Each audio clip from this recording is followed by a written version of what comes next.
You were late to work again. What took you so long this time?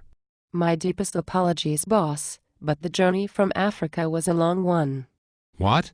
You were not in Africa anytime recently. Sir? If I could explain. Fine. Explain. This had better be good. Well, it started about 150,000 years ago in Africa. 150,000 years ago. You haven't given this excuse before. You have got to be kidding me. All that I am stating is fact, sir. Now if you'd let me explain. Fine. Do so. Well, 150,000 years ago there were only a couple of Homo sapiens. Historians believe that there were only about 5 to 10,000 of us. You mean to tell me that your excuse starts with a bunch of monkeys? No, by then, we had stopped evolving. The pre-hominids had developed very close to what we look like today, which is Homo sapiens. These people were hunter-gatherers, people who hunted and gathered, as the name suggests. How does the lifestyle of these early people connect to your arriving late? I'm getting there. It is actually very important. Well, you see, the men hunted and the women gathered. How many times have I told you, I do not stand for sexism of any kind? Pardon me, sir, but that's the way it was. The women could not run around far from home and raise their children at the same time. I didn't make these rules. Plus, sir, the men hunted animals, which are a source of protein. Humans do not need protein from meat to survive. Women provided the sustainable food source, which included berries, nuts and grains at the time. Some historians speculate that both men and women made up authority and government during this age. Please get to the point already. You mean an egalitarian society, right? Exactly. The egalitarian society of the hunter-gatherer era ended once humans started settling in towns. Then, women were confined at home. However, we are now gradually moving back to being an egalitarian society. And anyways, I am far from being sexist. Humph. Okay. I still don't see the correlation between this and you being unpunctual. As I was saying, we hunted and we gathered. The hunting part of our lives pushed us to move around a bit. We had to chase the meat. So you were saying you chased a bunch of deer here? I guess you could say that. But I'm not done yet. We still have the world to cover. Anyways, we had to chase the source of protein, so we couldn't live in cities or even permanent houses.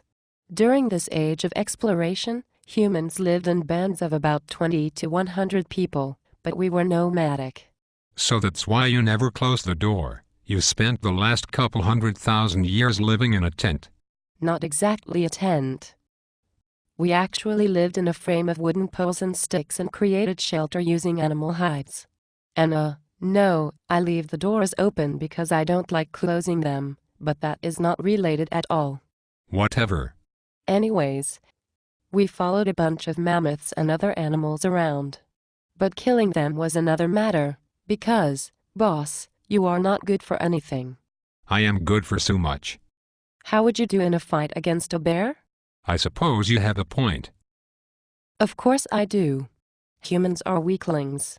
We have no fur, no sharp teeth or claws, we cannot run fast, we cannot jump high, and we are not even that strong. Yes, but at least we have our highly capable brains. We can build tools and work together. Yes. You're catching on. That's exactly how we killed mammoths and all those other poor animals that have smaller brains. See, I am good at something. True. We can work in offices better than your average goldfish. Sadly, you even struggle at working in an office. As I was saying, we chased these animals around until we arrived in Asia about 90,000 years ago, but we didn't stop in Asia. Soon we were on our way to Australia and Europe. We reached Australia 50,000 years ago and Europe 10,000 years ago. So are you saying that this is where we came from? Not exactly.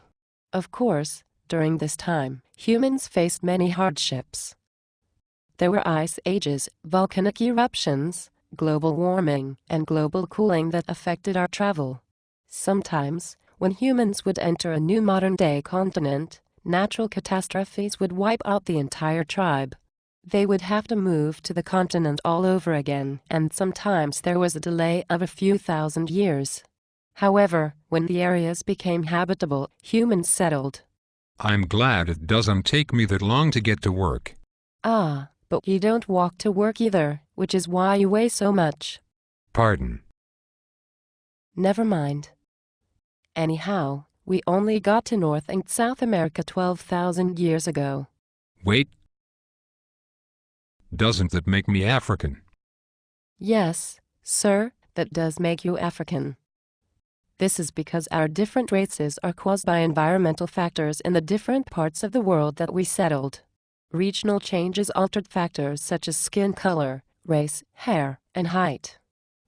Now maybe you will understand, sir, why the journey from Africa was a long one.